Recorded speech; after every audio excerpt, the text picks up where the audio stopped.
All right. What's up, everybody? Thank you so much for being patient with us today. Figures as this latest news hits Philadelphia that we have a dark, stormy night, knocks out all our power. But we are back up and running, ready to talk some ball with the return of the Baseline Scoop. A little bit of a new look for us. Just going to run it through you guys real quick. We got our guy Jordan here. Jordan is now a full-time member of the Baseline Scoop, and he's going to be our point guard of sorts. He's going to be There you handling the go. rock for us, handling the conversation. So Jordan, I'm going to toss it to you real quick just to introduce yourself to the people. Let them Yeah. know a little bit about yourself and about your Philly fandom, and we'll take it from there. Oh, listen, if you can't hear it in my voice is still hoarse from screaming at the Phillies, from screaming for the Eagles, and screaming at the Sixers. So, it definitely runs through my veins. I'm just excited to get on here with you guys. I think we're going to have some very interesting, thought-provoking conversations with a little bit of reality, kind of nestled in there. So hopefully we have a good show out, and, I'm ready to jump into it if you guys are. Sounds good. Okay. Yeah, I'm all good to go. Well, I feel like, Zach, you've already alluded to exactly what is going to be the topic of conversation for today. Okay. So, for anyone who has not been on Twitter, Instagram, if you've been under a rock, Ace Bailey saga continues. Fortunately or unfortunately, depending on how you look at it, he has decided to cancel his workout with the Sixers. I just got to jump into it. Guys, how are we feeling about this? Yeah, it's crazy. So I was all set, getting ready to tuck myself into bed last night, getting all cozy and warm. And then I got the notification, Jonathan Givony, of course, dropping that Ace is no longer having his scheduled workout with Philly. And so let's before we get into feelings and everything like that, because I got some feelings, but before we get into that, let's talk facts, right? Ace Bailey, why did he cancel this? Right. So there's not a ton that's been known about it, other than the fact that it seems pretty clear his representation. This is kind of a move made by them advising to him. So I want to make clear, not necessarily a reflection of his character per se, right? Because there's a lot of people, and who that first inkling is like, oh, well, he just thinks he's too good for a workout or blah, blah, blah. And I mean, maybe that could be true. I'm not saying it's not true. But if we're looking at what seems to be known by these reports, and then we have all these different people coming out and talking about, whether it's Keith Pompey, whether it's Kyle Neubeck, more national guys like Cavoni, Jake Fisher, yada, yada, yada. The consensus seems to be that, he's got this agent in his ear who, for people who don't know, the agent is Sharif Cooper's dad. And for people who don't know who Sharif Cooper is, it's an NBA player who did not pan out.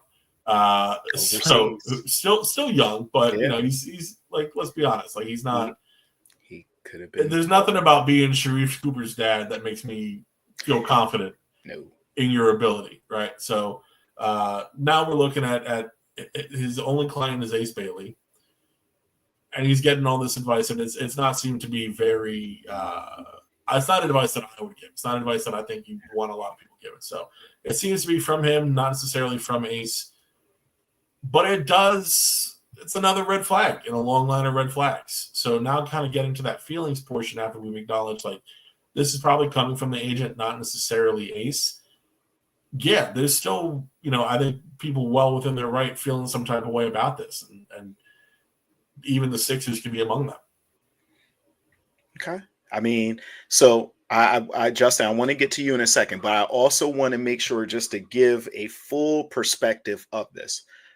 Ace Bailey is not the first person who's ever canceled a workout, right? That's nothing new. Many players have done it before. So I don't want, for those out there who've never, heard of this before, it is common. In fact, the Sixers have had this happen before.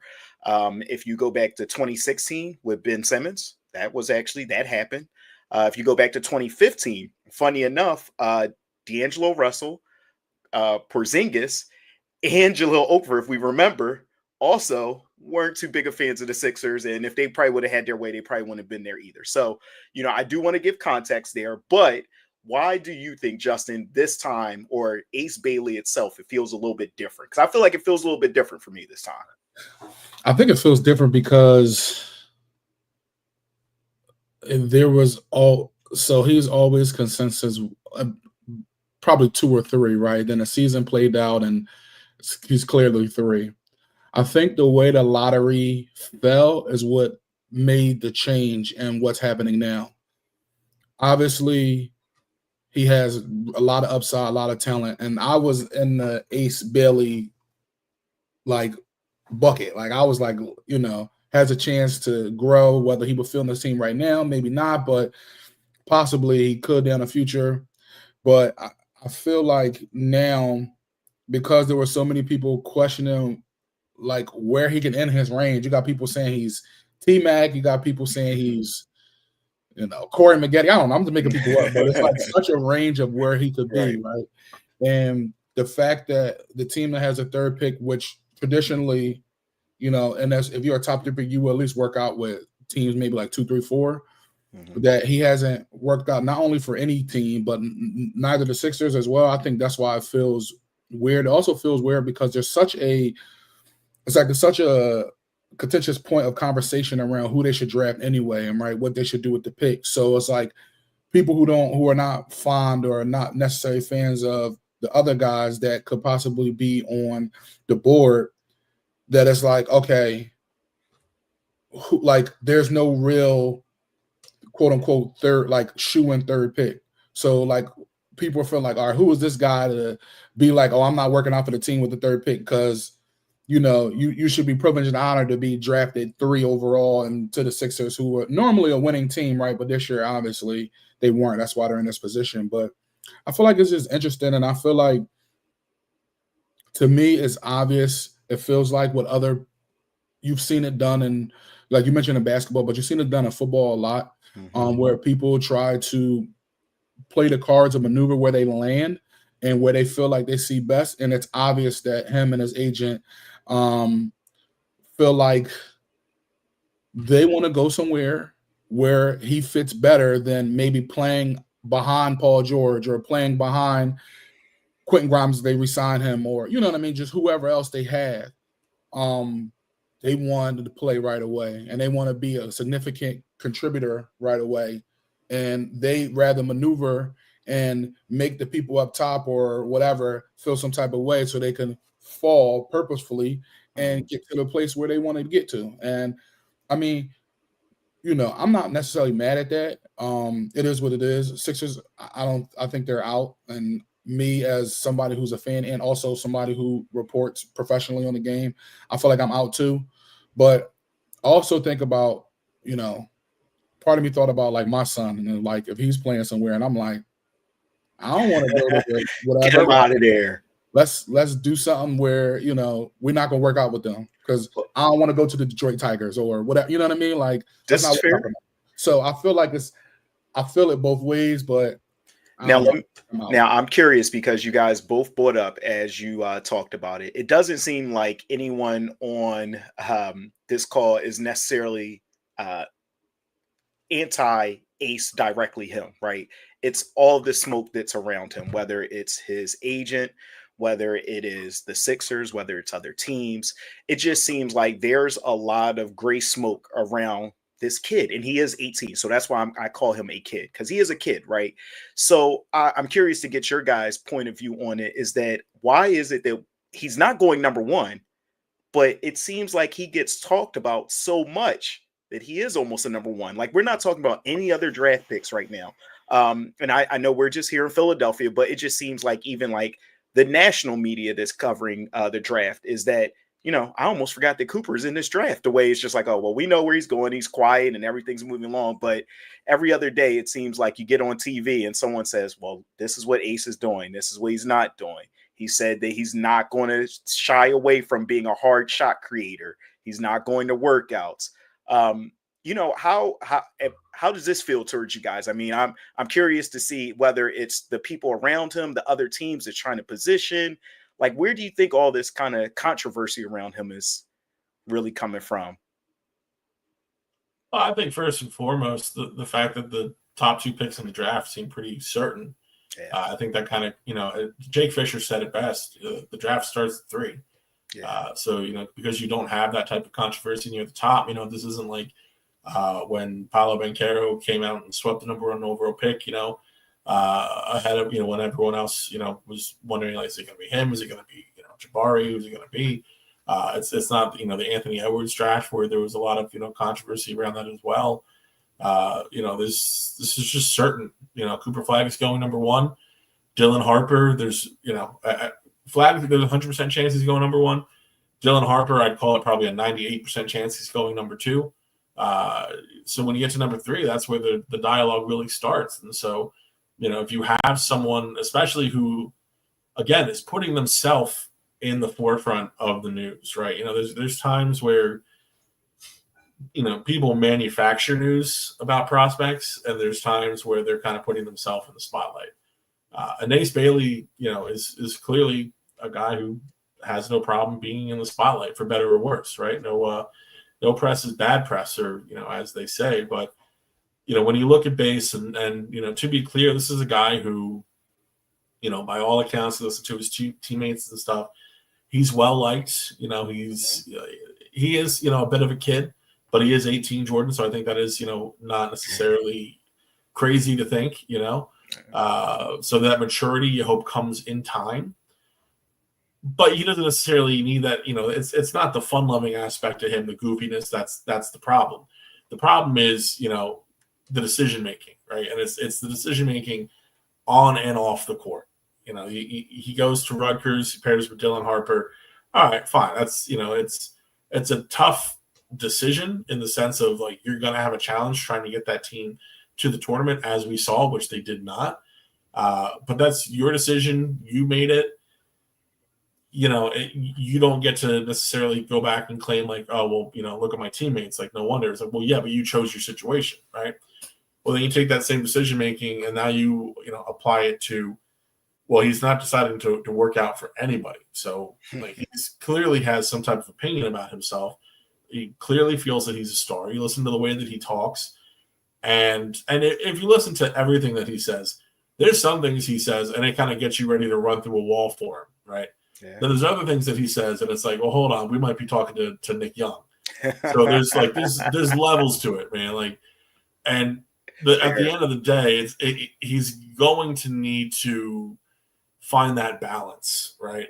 This kid's a hard worker. If he's willing to put his head down and dedicate himself to the craft, I believe that he can be a fantastic player, a multi-time All-Star, right? Mm-hmm. It's just it's going to take the right people around him, and that's talking about his management, that's talking about his crew, that's talking about organizationally, where he goes as well. So that's part of the dangerous game of, that they're playing right now, is that, I understand why he may not want to come to Philadelphia necessarily from a usage standpoint. Mm-hmm. Going to Charlotte's no dream. I mean, you can talk to anybody who's been drafted by the Hornets. Like, if any team needs I think this is why we had the workout rumors in general in the first place. Everything everyone said about VJ Edgecombe has been like the exact opposite of what you hear about Ace Bailey, in the sense that, and opposite isn't fair, because again, Ace Bailey is a hard worker. I can confirm that. It's not just about that, but when you listen to everyone talk about his dedication to the game, his mindset to the grindstone, everything, he gets so much praise for it. And of course, there was that report about how enamored Philadelphia was with VJ Edgecombe. And then shortly after, that's when we get the news that there's the Ace Bailey workout coming, right? So a lot of it, really comes to, like, I don't want to call it jealousy necessarily, but brand management, I guess you could probably call it. Okay. Yeah. You're hearing all this stuff about VJ Edgecombe. This is a guy who fits what Philadelphia is trying to do with their character structure, right? And building around guys like Tyrese Maxey, Jared McCain. VJ Edgecombe fits that perfectly. Adem Bone is another one of those incredibly hardworking guys with the team. And then you go to Charlotte, who needs a guy like VJ Edgecombe desperately to set that culture tone, right? And I think you can argue that guy's needed in Charlotte, that guy's needed in Utah, that guy's needed in Washington, that guy is sure as hell needed in New Orleans. So how far down this list do you go before you find a spot where you say, Ace Bailey, you're going to be able to come here and you're going to be able to not only succeed by putting up individual numbers, but to be able to succeed by growing and learning and becoming a winning player. I don't see where that is for him outside of Philadelphia, even if we go down as far as Brooklyn. So I think that he's doing more harm than good. And I think this goes to show you got to be really careful who you pick as far as your management team. No, for sure. Justin, I want to get your point. Also, I just wanted to shout out everybody joining on live. Thank you for joining as well. Please don't hesitate to drop some of your comments, definitely about the Ace Bailey and some of the takes that you're hearing here. We want to get your input as well. Justin, go ahead. I just want to get your input as well. Yeah, no, just real quick. I just feel like because it came out, about him wanting to have a pathway to stardom. Like, this is why they're setting this up. And to me, pathway to stardom means immediate 25 to 30 minutes a game, probably 15 to 18 shots per game. Mm-hmm. Like, this is what he wants. And he wouldn't get that with the Sixers unless it turns out to be a year like it was last season. But like with the Sixers, although he has these flags and all that, like you look at it as like and I believe I heard somebody say this as well, but I look at it as like an internship. It's like Paul George is he's only going to be here for 3 years maximum, right? And Embiid's probably going to play here 3 years maximum. You have the young core. You never know. Jared McCain forced his way into the rotation and becoming a significant part of this team. Ace Bailey, if he put the work in, he could do the same. And Dembona took advantage of his opportunities while everybody was injured, and he will likely start out the season as the backup center. And he has set something up to where if you work hard, it doesn't matter if you're a veteran or winning team. You can pry your way into any type of rotation. And although you might have a coach like Nick Nurse who may not necessarily like playing the young guys initially, but if you work, especially on the defensive end, you're going to play. And you're going to learn. So that's why I was like a little confusing, but I feel like he wants to go to, Washington, where there's really no slotted three that's going to be there. Brooklyn, definitely there's no slotted three there for him to block him from minutes and shots. So I feel like that's exactly where he wants to go. If he ends up in Charlotte, I'm going to pray for him because being with LaMelo and Brandon Miller, wow. Unless you're playing 2K. Honest, you pray for anyone, you better pray for that rim in Charlotte. Yeah, that very much so. I was just about to say, if you're not playing like NBA 2K or like not even NBA 2K, like jams or like that's the only time you want to go to Charlotte. Any other time you're not trying to do it. I mean, who doesn't love the culture built around LaMelo Ball, Ace Bailey, Miles Bridges? I mean, a real culture they're building down in Charlotte. Nothing about that screams I want to be a season. And Brandon Miller is a certified shooter. Can't forget that too. You literally, but yes, and that's a good point that you guys are bringing up. Is that it sounds like what a lot of the Philadelphia culture / people have started to take. Originally, Ace Bailey was the flashy pick. He was the let's get rid of Paul George. I don't need him anymore. Here comes a new bona fide superstar who can give me scoring power, and I love him. Then he started to dwindle down, and we're currently at where we're at right now. And I see Better Call B-Ball Paul, great name there, brought up that same thing about mentality in regards to, what we're building here as far as the Sixers organization. Like you just said, a lot of those players that we seen towards the end of the season when our main players went down, they really built worth as far as being here. I mean, look, we're looking at Quentin Grimes and we're going, oh man, I want to pay you, but I don't, I need you to stay here. But and we've done that now with 2 to 3 players. So I guess with that being said, who are we liking for the number 3 pick? Well, before we get to that, I want to touch on that idea of lazy losers, right? So for those who don't, who don't really know what we do, right? So Justin, myself, we're down there at the games, right? Occasionally in the locker room. I'm at most every practice. We're around these guys, is what I'm getting at, right? So we know these guys to a degree, right? We get to know them as people. We get to know them as beyond players. And not only that, people talk. And when I say people talk, I mean, you get to know other media members, people who, perhaps a little more experienced. I've been going down to these games for coming up on 4 years now.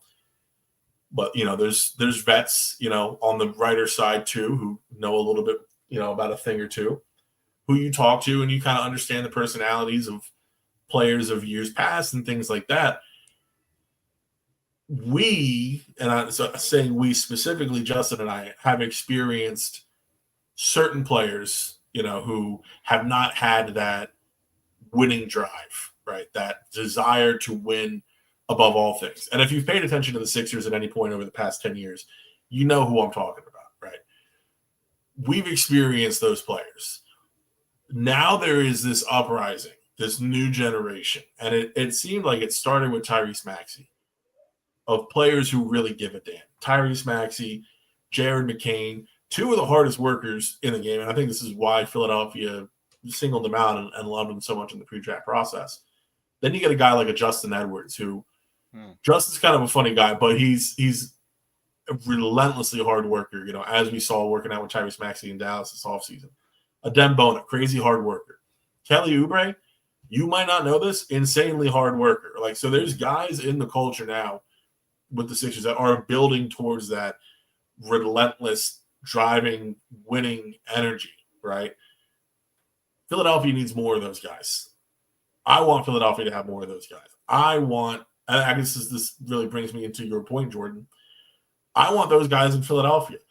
I want to not only write about those guys, but I want to write about winning basketball. And I think those guys are conducive to winning basketball, which is why when you talk about number 3 and who Philadelphia should go after, all signs. And it's smokescreen season. Say what you will, trying to trade back even one spot with Charlotte. I wouldn't put anything past Daryl Morey, for being honest. Right.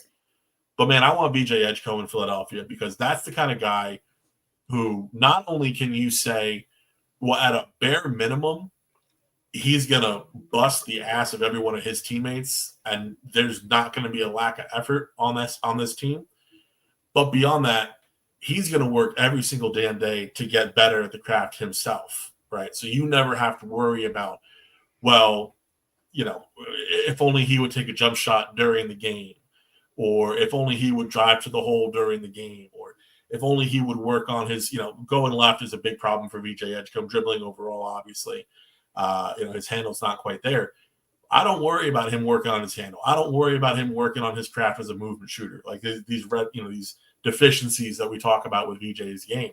Mm-hmm. I know he's going to work on them. Is he ever going to be elite at those skills? Is he going to be, an elite movement shooter, like a JJ Redick type? I can't say that he will. I can't say that he won't. I'm inclined to think probably not.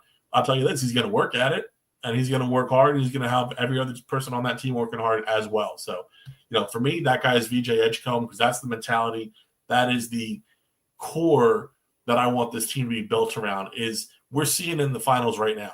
These are two of the hardest working teams in the NBA, right? And it's a shame that it seems like it's probably going to end, with this Game 6 matchup due to the injury to Tyrese Halliburton. But, I mean, man, you watch guys like Pascal Siakam, TJ McConnell, Aaron Nesmith, and then over on the Thunder side, you're talking about SGA, you're talking about Jalen Williams, Hartenstein. These guys are, Case and Wallace. These guys are grinding out there. They're fighting for every little bit that they're getting, and that's what you need to win. So for me, again, just to wrap it up, that guy is VJ Edgecombe, because that's the guy who I see really kind of instilling that type of winning atmosphere more than any other prospect. I like what you brought up there, Justin. I want to kick it to you, is that we're looking at two teams that are currently in the finals, constructed differently, but have that same secret sauce of what you said, right? We thought OKC would take 10 years to get to where they're at right now, right? But they maximized on their picks. They put a bunch of players together that they felt like molded and worked together, and it's a winning formula. You see what's happening with Indiana, where they kind of, it's almost like a car putting on. They found a tire by the side of the road. They found Siakam, who, by all accounts, no one. It would have made for a very difficult conversation if he would have I mean, there's still a chance that Indiana could win, but realistically not. But it would have made for an interesting conversation to have for Siakam, this kind of under the radar player. Tyrese Halliburton, same thing, been looked over, kind of been put together, But I think all those teams kind of mold into what you're saying of that drive, that constant, relentless defense, offensive rebounds. Those are the make or breaks. I mean, I think we're all kind of over it now, but that's how the Knicks beat us. I mean, Josh Hart simply beat us offensive rebounding. Like that was literally how we lost that game. So, Justin, I do want to hear how you see the number 3 pick going, or what do you see the Sixers doing? So first, touch on what Zach said. We've had conversations about I was not a VJ fan.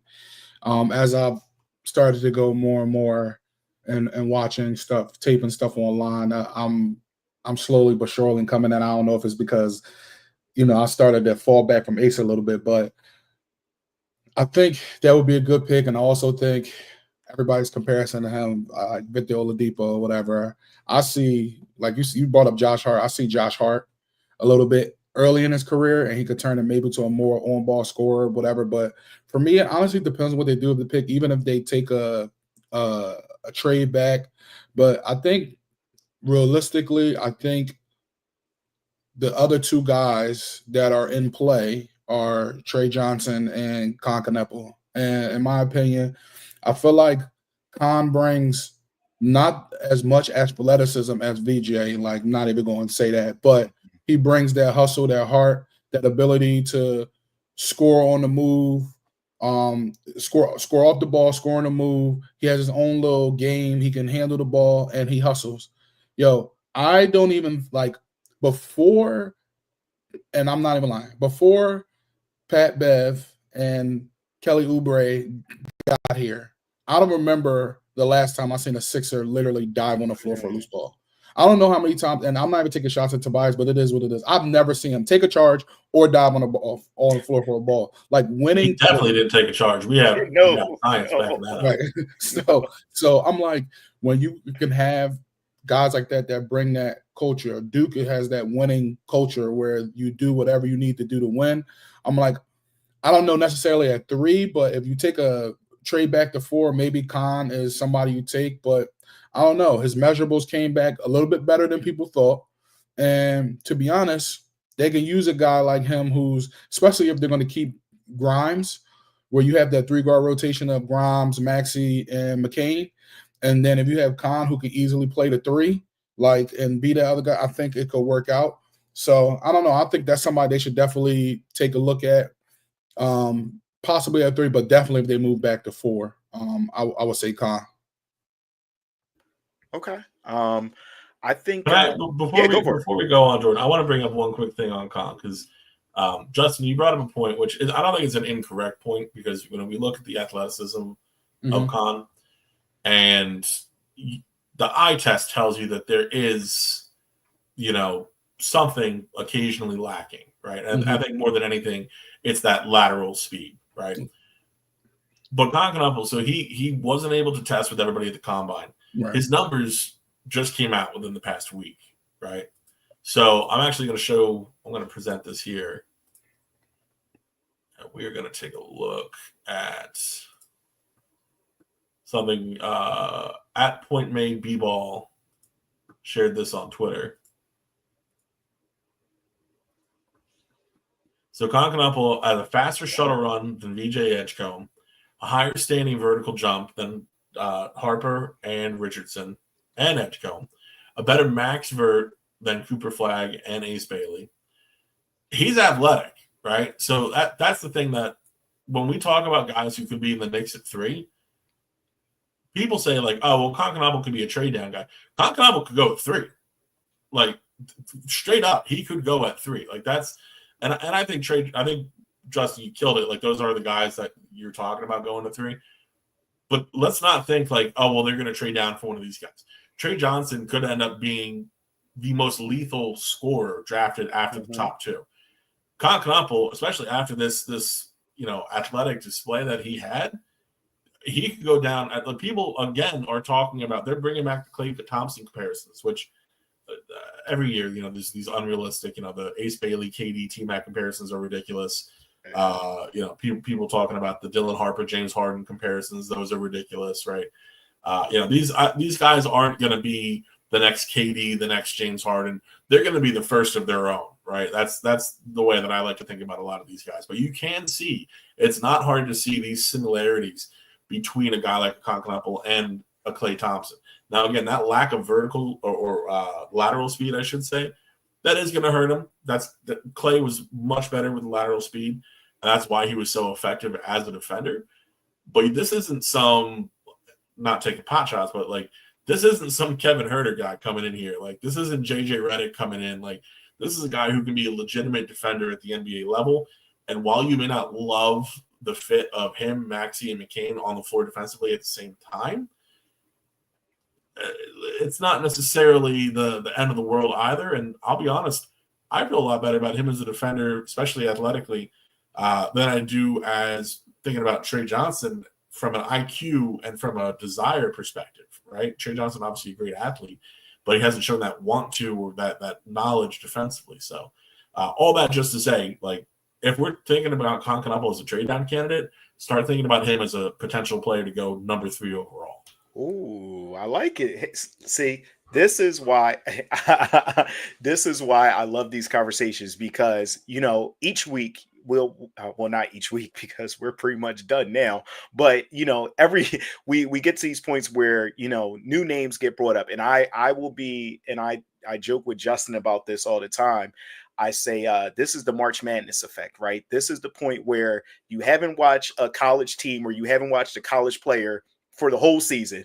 But as soon as March Madness happens, as soon as the draft happens, you go, oh, Ace Bailey, no, you can't not get, you have to take him, or, you have to take, and then you go, well, wait, like when you just did the whole around the horn and pulled up, I said, well, wait, oh, his vert was better than, oh, okay, well, that changes my outlook on things.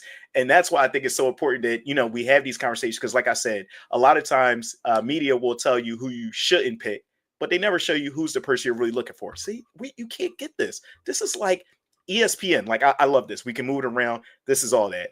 But no, I did want to get you guys, because I did want to, keep this centered around the new news that came out with Ace Bailey, but also kind of get your takes on the drafts and where you think that we should really try to go and everything. But I also want to kind of get you guys kind of last right now on record. I wanted to get you guys, get your feel right now. Who do the Sixers take at number 3? Who do you think? Well, I'll leave it at, who do you think the Sixers take at number 3? How are we feeling? Go ahead, Justin. I'll let you start. What do I think they're going to take? I think they're going to take BJ. Okay. But in my head and Daryl's sick, twisted calculator. Oh, okay. And I say that respectfully, Daryl. But I can see them trading back to get an extra assets and then still pick an Ace at like 6 or 7 and him being salty as hell. So this is what analytics has done to the game. that's but BJ, but I could see a random scenario like that. But yeah. Okay. Man, I'll tell you, life would be so much simpler if the Sixers were somehow able to like fall back to 7 in the lottery and keep their pick. And we're talking about Colin Murray-Boyles instead. I mean, it'd be a much simpler conversation, I feel like. I do want to call out, I see Philly Reese 215 in the comments talking about still being in on Ace. But here's my thing. Philly Reese 215 is not the only person still in on Ace. I want to make this perfectly clear. The Philadelphia 76ers, and Jordan, you alluded to this, at the beginning of the episode, basically. They are still in on Ace Bailey, right? This does not mean, because of this canceled meeting workout, this is not that Ace Bailey is off the board for the Sixers. He's very much still in play. And so, you look at, and I know we've been dogging him for basically this entire podcast, but you look at what he does bring to the table. Like, there's the fit, sure. I kind of throw that out the window pretty quick because Daryl Morey's not drafting for fit. He's drafting best player available. But then you look and you say, like, well, can you make the argument for Ace Bailey best player available? And the first thing people love to point out are the weaknesses in the game. And that's important to look at, right? He has a lot of trouble getting to the rim. He's real thin, and he's not able to figure it out in the way that a Kevin Durant, even a Brandon Ingram, has when you look at kind of comparably sized players. And he doesn't have the wingspan of a Kevin Durant to rise up over top either. So that makes his shot selection a little more questionable, understandably. But there is a reason why he's considered so high in this draft as a potential top prospect, right? If everything breaks right for this guy, if you get the right people around him, if you are able to develop him in a way that really helps him work on these areas in the ball handling, if you're able to help him grow into the player that he can be, and he has the determination to not only work hard, but to work hard at the right things, right? Because, you talk about guys working hard. Ben Simmons worked hard. He just never worked on what he had to work on, right? Ben Simmons was in the gym, lifting, running, shooting in the gym, but he just wasn't he wasn't dedicated to what he actually needed to work on to improve. So Ace not only has to be willing to work hard, he has to be willing to be humble and acknowledge his shortcomings and to work hard at improving in his deficient areas, right? So with that, just to say, oh, what's up, Maurice? Philly Reese is Maurice, friend of the pod. Shout out 14 rings and NBA now and then. But anyway, back to Ace Bailey. There is a pathway to saying this guy can be a legitimate perennial all-star if everything breaks right. So when you look at, well, who's Philadelphia going to select third overall in this draft? Honestly, gun in my head, and I said this months ago, and I'm saying this now, I think the third pick is going to be Ace Bailey. And let me make that clear. The Sixers are not out on Ace Bailey. I'm out on Ace Bailey. I wish he will prove me wrong. I'm not saying that they're out on him, but I'm out on him, right? So listen, like that, take that as it is. I'm not campaigning for them to draft him. I do think that will end up being the pick when it's all said and done. But my guy, like I said, is VJ Edgecombe. But I do believe Ace Bailey, just the talent is – again, it's not about the fit. I know that we want the fit. It's about the talent at the end of the day. And I just think that the potential is too tantalizing for a guy like Daryl Morey to pass up on, a guy who has shown that he doesn't necessarily care about those personal proclivities more than anything else. He cares about talent, first and foremost. And, you live by talent, you die by talent. We saw that with James Harden, right? So yeah. I think we're looking at a similar case with Ace Bailey. Wow. Okay. See, and that's why I appreciate being objective and being able to step outside yourself, because if for someone started for the first 15 minutes of this, they would be like, oh, Zach hates Ace and da-da-da, he likes VJ. And if they, we're going to get those comments because that Ace community they are vicious, man. And then I would just have to fast forward to about the 40-minute mark and go, oh, nope, that is not what's he actually comes back around and says no. And guess who's in on it too? You're right. Who are you in on? You like Ace? I like Ace too. But yeah, I love that. So yeah, no, that was definitely cool. Go ahead. You can say hi. There you go. Hi. There you go. Go ahead. Get out of here, boy. But I love that though. I love that. So before we get out of here, you guys have anything else you want to shout out or bring up? No, just the one thing that I'll say is we're going to be coming to you live every Thursday now, 6 p.m. So we'll be back next week after the first round of the draft. Prepping for the second round. Justin and I will be on site in Camden, not in Brooklyn, but so we'll be there talking to Daryl after the selection is made, and so we'll be able to report back fresh with whomever is going to be in Philadelphia, come this time next year. So definitely be sure to tune in next week because we're going to have a heck of an episode for you. I love that. Justin, anything else before we get out of here? No, I'm just interested to see all the smoke screen and trade talk and everything that piles up before we get to draft night. And I'm waiting for the Shams tweet to come out that the Sixers have traded the rest of their future for to move up to get Dylan Harper. But yeah, that's actually pretty funny because that's how I was going to end it. I was going to say, so when we could delete all this and they trade away 50 picks, or they move down, move up in between, just go ahead and burn this. This was fun as we talked about it. But I definitely enjoyed it. At the end of the day, that's all we're doing is having fun. So yeah. And that's all it is here.